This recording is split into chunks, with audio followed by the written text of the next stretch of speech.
It's a problem most of us has faced before. You get a new smartphone and bam, an accident happens, causing it to become damaged or to break. It happens to so many of us. Well, repairing a new phone, of course, can be so costly. 7 Action News reporter Matthew Smith is live in Detroit with a look at whether insurance is the way to go. How about it, Matt?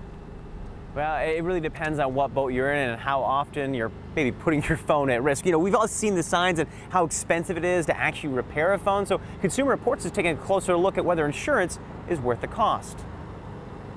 There's a story behind every cell phone mishap. Well, the worst one was when it dropped in the toilet. Yeah, I've broken like all my phones. My son has had 2 breaks. My phone's actually cracked right here, right now. But what are the odds of a smartphone snafu happening to you?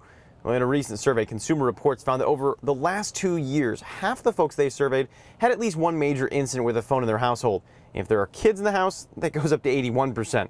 And without coverage, the average cost to repair a cracked screen for an Apple iPhone 8 is $145.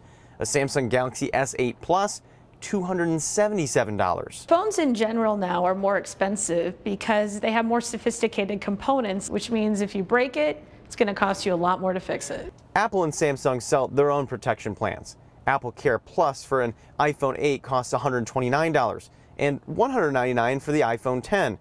Samsung Premium Care is $11.99 a month. Coverage plans from Apple and Samsung don't cover loss or theft. They're basically extended warranties, not insurance. So they cover things like cracked screens, mechanical failures. Or you could consider getting insurance through your provider. All 4 major carriers cover repairs along with loss and theft. But is cell phone insurance really necessary? The important thing is to know thyself. You need to take a step back and ask yourself, am I the kind of person that tends to lose things?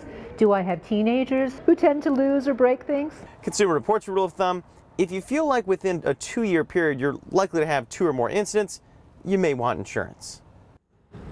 Consumer Reports found that the most common issue people have with their phones when they break are cracked screens. And for more information about how serious of an issue this is, notice I'm always doing things that we're talking about today. We're not messing with the phones, we're not cracking the screens, because they are that expensive to fix.